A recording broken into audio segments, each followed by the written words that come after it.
Thanks so much, everyone, for having me here. It is my big pleasure and honor to present on behalf of Duolingo English Test. My name is Gloria Wan, and I'm the Market Development Manager at Duolingo English Test in China. And due to time zone, it is like me presenting on behalf of Duolingo US team. And but my colleagues in US are very excited about this presentation, and we welcome any questions in the end. So I will share the contact information after the presentation. So today my topic is how technology is transforming the high-stakes testing. And we would like to start with what is the difference between traditional testing and Duolingo English test testing. So when a student needs to take an English test, usually, for example, IELTS and TOEFL in China, they need to book a date. They need to make appointments ahead of time, and going to a test center on the testing day, or even travel to a different city to access the test. And for a test itself, it takes about over 3 hours to finish the test to get their score.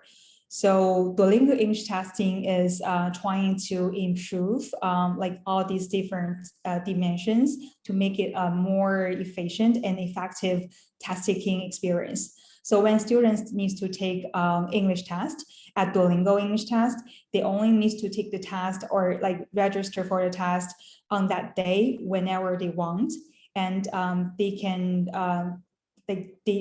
travel to anywhere. They have a private room, internet access, and computer. They don't need to travel to an offline test center to take the test.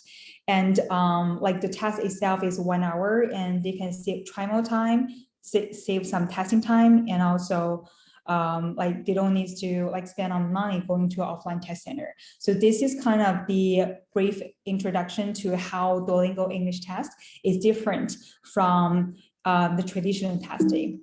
And sorry, here, yeah.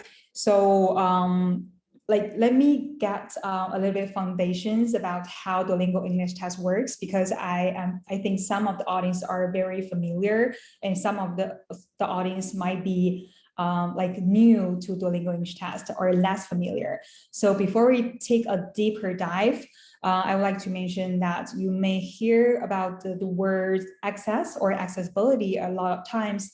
That is really the biggest difference between Duolingo English test and other test center administered English tests. So this test is available online and on demand. There is no travel to the test center, and students don't have to make appointments in advance. So they take the test online from their computer wherever they're ready, and the test only costs $49. And students can send their results to an unlimited number of the school. And if you're an institution, you're a school who wants to accept Duolingo English test, it's completely free, and there's no obligations to do any other things to get it. And another difference is, in addition to a proficiency score that students can get from other tests, Duolingo English test also offers 2 other signals of the English proficiency. That is a shorter video interview and a writing sample that gets shared with admission officers, along with their scores. So the admission officers had a chance to see and hear the students speaking and writing in their own words in a test environment.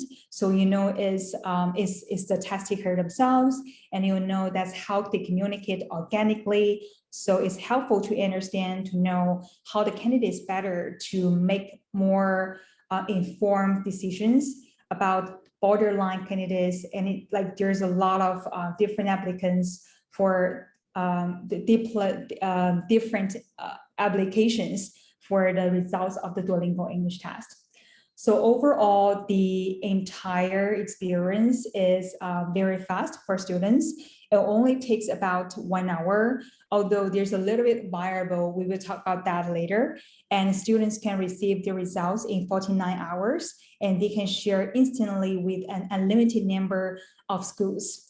So obviously it's appealing to students, but also for admission officers, especially around this time of the year, like the application season is coming in here in China, when admission officers are trying to take actions, especially on applications, they can get English proficiency scores within 2 days. So around deadlines or around important decisions, it is very valuable. And of course, that no high-stake test would exist unless you would trust the results. So there are 2 aspects of the test. Needs to be our foundation, especially our test is administered in different way, is like take the test at home. So like we got a lot of questions, and the top 1 questions we got is like, how can you make sure your test is accurate or secure, especially your test is administered at home. So we have a lot of things, we have a lot of technologies that goes into that, but on our higher level, like the students' entire testing experience is recorded via webcam, screen, their keyboard, their microphone, their mouse movements, and like we record the entire testing experience and then view it in multiple ways. So we use AI and computer vision to automatically identify suspicious behavior. And then we have remote human proctors, multiple rounds, who will watch every test session to certify the students is who they say they are. So like, so that they're not getting external help. So the combination of these different technologies and methods is reliable in certifying certain in like each individual testing session, and accuracy is a really broad notion. And in English testing communication or language testing, people talk about it in a different way. They in a different way, and like really they will say validity or like accuracy in their perspectives. And really is the test is able to produce consistent result, and does it measure proficiency on a construct that is understood and accepted by use case, which is most commonly for us. So all the research to date really support this, and shows that in many ways we're as good, if not better than other tests available. So if we zoom out to see what are the available options in the market, and to see the testing landscape of Duolingo English Test, we are trying to make improvements on each of the dimensions of these pillars of the text experience. So it's really leading the way in terms of accessibility and reliable in English testing. And we are trying to provide an efficient and effective way for students, especially during their application season when they are busy building their application portfolio. So this is kind of the background of the test, and we will talk about the technologies that goes into the test. We like this topic is really interesting and fascinating, and we probably could have a week-long time to for a webinar to discuss that. But this time today, we're going to discuss 4 components, which are developing the test items, delivering the test, scoring the test, securing the test, and these 4 components to explain how the technology is used to be applied in the whole process. So we can jump to how we develop the test items. So the scores of Duolingo English Test are tied to the Common European Framework of Reference, which we also call CEFR. So it's a set of 6 levels that describes what people can do with a language in a variety of situations. So for example, in a lower 3rd tier, in the beginning, you could see in the beginning level, you would expect people to be able to make greetings or describe their likes or dislikes, and use a little bit more easy words to say things out. And in the intermediate level, you would expect people to understand abstract text and may use a little bit more complicated vocabulary. And now the way we like this is the way we tied our test to CEFR, and it is also where technology really comes in. So we can start with the item development process. So like in the beginning, we asked people who had graduate level training. Most of these people are pursuing their PhD degrees or had already awarded their PhDs in applied linguistics to annotate the bodies of the test and word list. So that so what they did was they would read the test and look at the words and assign them to different levels. And they would different levels of CEFR, like A1, A2, B1, B2, C1, or C2. And after experts had assigned those levels to the test or word list, we taught the computer what characteristics of the vocabulary words and what are characteristics of the passages are. So like how they would add 6 different levels. So this allow us to do was to grab a bunch of we call it natural English language resources, such as other vocabulary words and other tests that haven't been on some levels, and ran them through the algorithm and place them on our CEFR alignment scale, which creates a large item pool for the computer adaptive testing. And it is very important aspect for a computer adaptive test because like we need to have a large item pool for security reasons and also for exposure reasons. So you will see like those are the question types for Duolingo English test. So in the adaptive testing area, we have 10 question items. So like students will meet different question items along the test.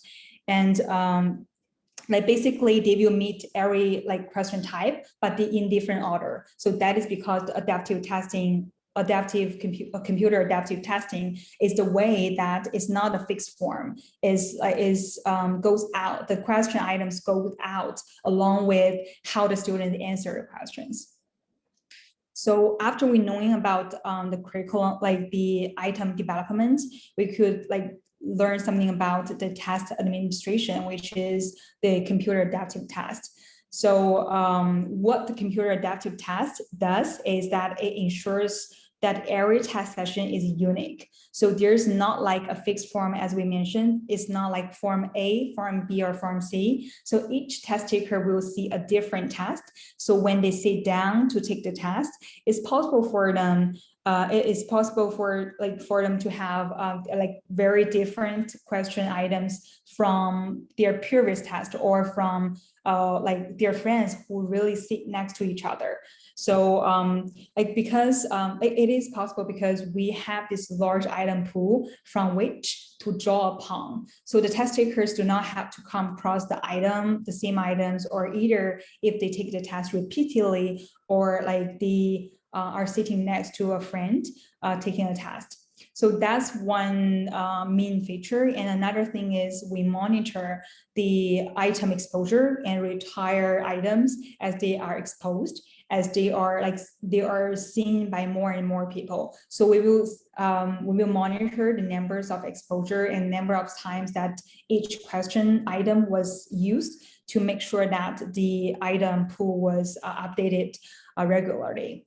And another thing about adaptive testing is it allows for the test has to be a little bit shorter than other tests. So for example, other tests tend to be 3 or 4 hours. It is because each student is answering the questions in a fixed form, and that might not pertain to their ability. So with the adaptive test, the question difficulty changes dynamically throughout the test.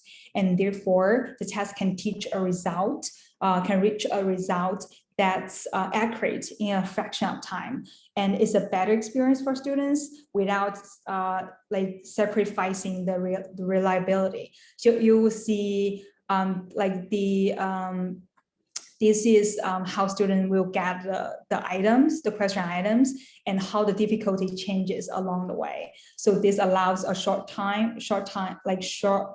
time of testing and like the same accurate result. Right. So now let's look at some some interesting part, which is the scoring part. And like we can look at some technologies behind how we score the test.